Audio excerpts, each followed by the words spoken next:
Hi, and welcome back, everybody. I hope you all are having a great day out there. Man, we saw a lot of bloodshed here in the market. The market absolutely getting pounded, a lot of blood in the streets. However, with all that being said, guys, I remain relentlessly bullish on Ripple and XRP. In this video, I'm going to give you several reasons and make it extremely easy to see why I remain incredibly bullish on XRP. All I ever ask is if you do like talking about Ripple and XRP, you know what to do. Drop an X in the comment section, smash that like button, and share the video. Let others around the world know what is truly happening in this digital revolution. Is 47-cent XRP here today, but what's more and interesting, at first glance, we are up 183% in volume. Yes, a lot of volatility, a lot of movement in the market. Now, many out there are wondering, why isn't this latest win that Ripple Labs had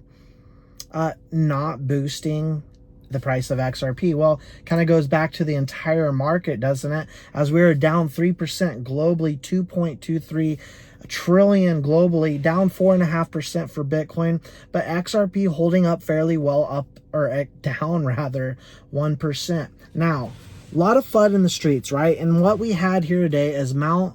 Gox, which this has came out several times in the past, guys. This has came out in years past where they essentially are threatening to, or not really threatening, but saying that they are going to start giving back funds of Bitcoin from holders that held 10 years ago. And so looking at that, that would mean billions and billions of dollars at first glance, one would think, right? If valued at today's market conditions, or market price rather. But this came out from Marty Party, confirmed true rooters. Under Japanese law, aka FTX, Mt. Gox creditors will get 483 per Bitcoin in Bitcoin. That's 0.008 Bitcoin per Bitcoin held at the time.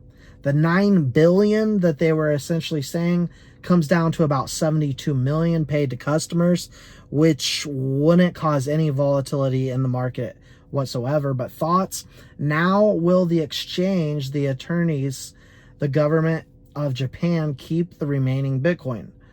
Will this save the yen? So something we'll keep a close eye moving into forward. But now I want to get directly into this Ripple content, guys, because I'm going to make it very, very simple in this video on why I do believe this will be a 3, 4, 5-digit coin in the future. And I say that wholeheartedly, full honesty. That is what I believe. And I want to start right here. No matter what, that is a given. We had a revolution in the physical delivery of goods with the shipping container, which changed globalization, started globalization. We had a revolution in the delivery of information with the internet.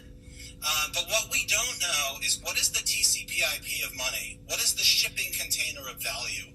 We don't know that yet. There's going to be one, though. That is a definite, and that's going to bring changes.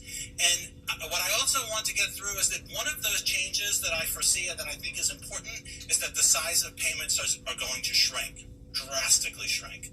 Many of you people here probably have a job and you probably get paid twice a month or every 2 weeks. Well, why is that? You probably pay bills once a month. Well, why is that? It's because payments are expensive and clunky. But if payments were cheap and simple, then those frequencies could go up. Money could be streamed at you while you're working. You could stream money to your landlord to pay for the place where you stay. Now, I know those sound dumb, and I'll be blunt. Yeah, they are. And I'll tell you, like, if we were talking about email in the late 90s and you said to me, like, what are people going to use email for? I probably could not have given you the examples that is on everyone probably here, probably has a cell phone, probably has email on it, and probably has hundreds of messages that look nothing like postal mail or the messaging that existed in the late 90s. None of that could I have predicted. If you'd asked me if the internet had enough bandwidth in the year 2000, I would have said, yeah, it has plenty of bandwidth. Well, could I have imagined Netflix and on-demand video? That's ridiculous, right? Like, the cost of bandwidth is too high for that. But the internet drove the cost of bandwidth down to zero. And if the cost of payments go down to zero, the world is going to change. And I'm going to explain some of the ways that I think that's going to change and what that means.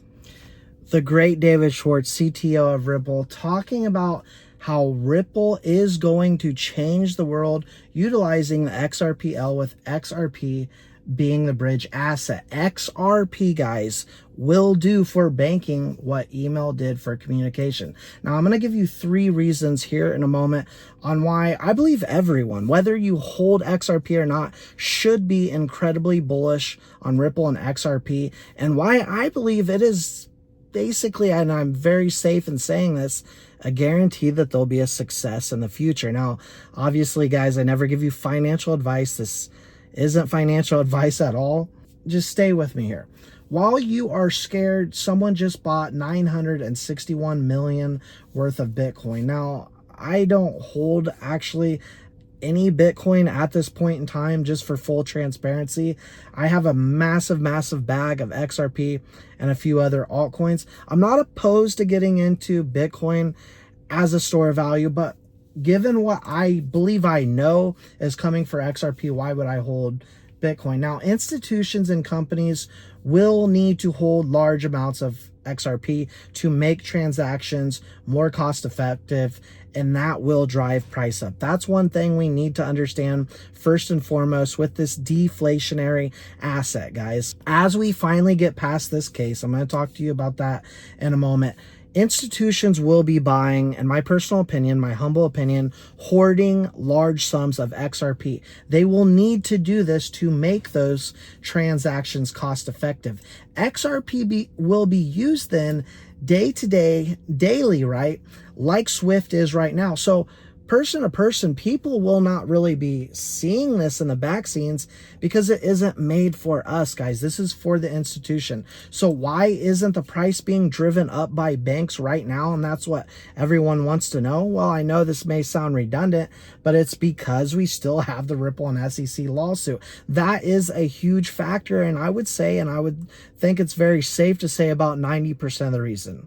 We've just got to get past this. And guys, if we are to end this and we get a verdict or word from Judge Torres by the beginning of September, we're looking at what, roughly 70 days, not 70 months or 70 years, 70 days. So if you believe in the future of blockchain tech, like I do, I think it's safe to say we all do, like every other major institution on the planet does, because that's what we're seeing. Corporations every single day, the biggest and best Fortune 500 corporations getting in, and obviously BlackRock, Fidelity, the biggest institutions in the world, then you believe in Ripple. Why?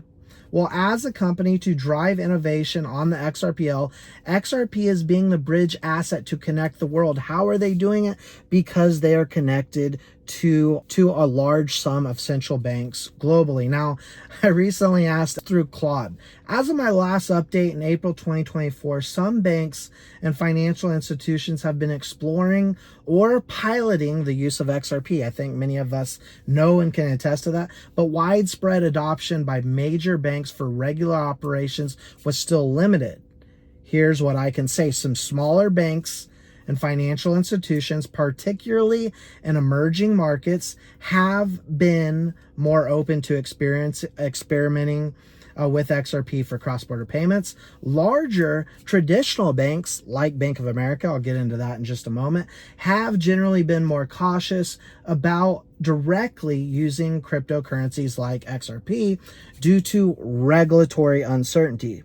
Now, I've been talking a lot, and you can take a look at some of my past videos about how we finally have bipartisan support. We're finally starting to see movement. I do believe we're going to get some form of clarity this year. I do believe we are going to see the Bank of International settlements, as I stated just the other day, January 1st, start going live. But with volatility, we know we must have a high price. How do we get there?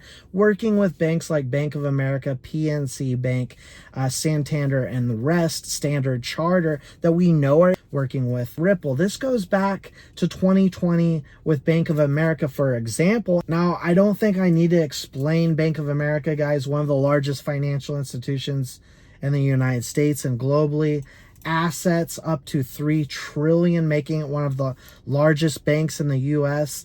Customers, the bank serves tens of millions of consumers and small businesses in the U.S., corporations globally as well, and over 200,000 people. Now, with that, 3 things here to remember.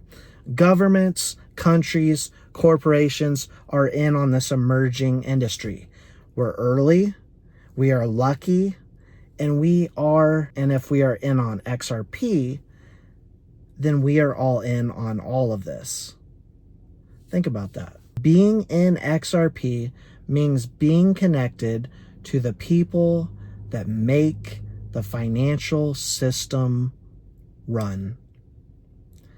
That, my friends, is the truth of this digital revolution. That's all I got for you for now. If you don't mind clicking the like button, subscribe button, turn on those notification bells. We'll see y'all in the next one.